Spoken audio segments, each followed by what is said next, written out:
This has been a great month for markets across the globe, including the JSE. And South Africa's all-share index closed and crossed 60,000 points for the first time in 7 months this week, taking the JSE into the black for the first time since January.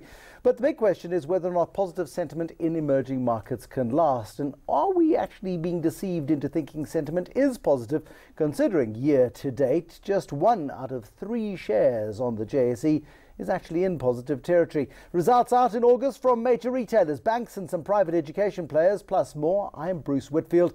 This is Taking Stock. Chief Executive of Vestact, Theron, the Chief Investment Officer at Ashburton Investments, Nkareng Mpobane, join me to take stock on the major movers of August. Don't you wish you could just retire, Nkareng, and cash it all in, bank your money and go away? Why don't we believe this little JSE rally that took us in the last week of August through the 60,000 mark? Because I think we don't believe the earnings, Bruce. So I think to your point of 1 in 3 stocks is up this year, I think investors are probably thinking multiples in certain sectors are probably looking attractive, so the banks are looking attractive, but other areas are looking quite expensive, and if you miss the earnings there, then these multiples are probably quite stretched. And so I think that's the struggle with this market.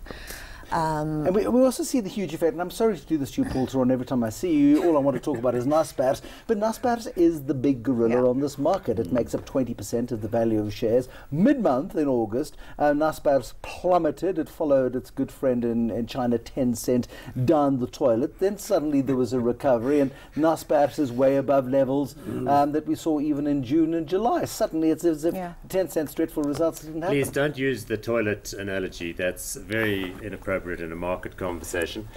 No, look, I mean, there were announcements, though, from them. They had the AGM, and remember, Koos Becker said that, you know, maybe something's going to happen to unlock that discount. So, but to the more broad point about markets and market sentiment, remember, earnings are what they are, but on the market, people are paying a multiple of the current earnings for a share on the basis that it will do well in future.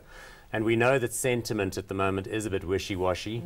The political environment is difficult. There's all sorts of issues bouncing around. There's an election coming, so that's perhaps to be expected. But the global emerging market sentiment, not great. So it doesn't surprise me that people are a little bit off stocks at the moment. They are off stocks, but the overall index investors are going to be very happy people. I know you don't like index investors, Paul Theron. You see them as something of a pariah. But if you're an index investor, Nkareng, I mean, you've had some decent returns in the last 6 months or so. If you'd bought at the bottom, which nobody ever does in February, you've had a good sort of 10% return so far this year.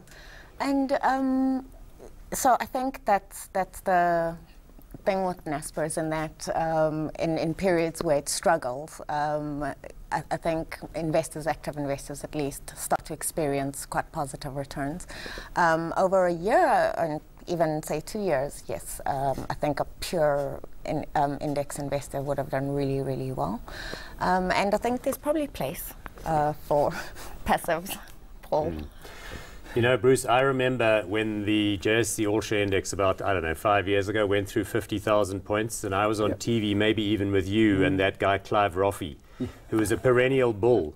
And he was saying the market was going to crash, and we all started laughing and said, well, I'll see you at 60,000. And that's, in fact, you know, what has happened. Although we've paused at the 60,000 points now for a while. But this is, I mean, there's a question as to just how much higher this market can go. And if you're a long-term investor, of course, you look back in history, the JSE peaked at about 33,000 in 2008, or 36,000, and then halved to 18,000 by 2009. And since then, it's gone up 3 times in value as a result of all this money that's been poured into the global economy and the fact that generally the world is in a better shape than it was in 2008. Historically, markets go up, but we get uncomfortable when they sort of keep bumping their heads, bobbing against the It's always a little tricky at the top, and humans do worry about that. But remember, the index goes on changing. It used to have other stocks in it. Now it's got new leaders.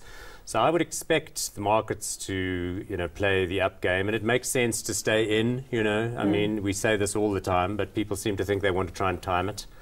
No, I think you've got to be remaining, sensible. But I would say local stocks haven't been through a great patch, but that's not going to lead us anyway to want to throw them away. Okay, so local stocks not doing brilliantly, but the Dow hit 26,000 for the first time ever in August. The Nasdaq went through 8,000 for the first time ever in August. What could possibly go wrong? And the S&P 500 is getting very, very close to the 3,000 level. All of this fueled by data and by data points and by this belief, either real or misguided, that provided interest rates in the United States don't go up too quickly, markets will simply continue to grow. Is that quite a high risk belief to have? So I would say so. I mean, I think with stretched multiples, if you miss earnings or an earnings expectation and you disappoint the street, so to speak, you will get punished quite severely. We saw it, I think, also in the case of Facebook. And I think a lot of those names, and just given the levels that you've mentioned on the various indices, you're likely to see a lot of that if the earnings don't come through. Are you worried about any of your big company earnings? I mean, you like American companies, you like the new tech companies, you like the Apples of the world hit $1 trillion a share. No share, that you'd like that. $1 trillion valuation during August. We have Google and Facebook not far behind, Amazon certainly not far behind either. Are you at all worried about the cost of these things? If I was seriously worried about any of their earnings, we would have sold them already, I can assure you. No, my feeling broadly... You're not worried about their earnings, but are you worried about their price? Because earnings you can predict, price you can't. No, not worried about that either. I mean, there's some stocks in our portfolios which have very elevated valuations, like Amazon and Netflix, Tesla. I'm sorry I mentioned Tesla. But you did. Leaving Tesla aside, I'm not particularly worried about their earnings because we're seeing very strong subscriber growth or sales growth or revenue growth. I think we know that in markets sometimes what happens is stocks that are doing well always look expensive, but they never get much cheaper.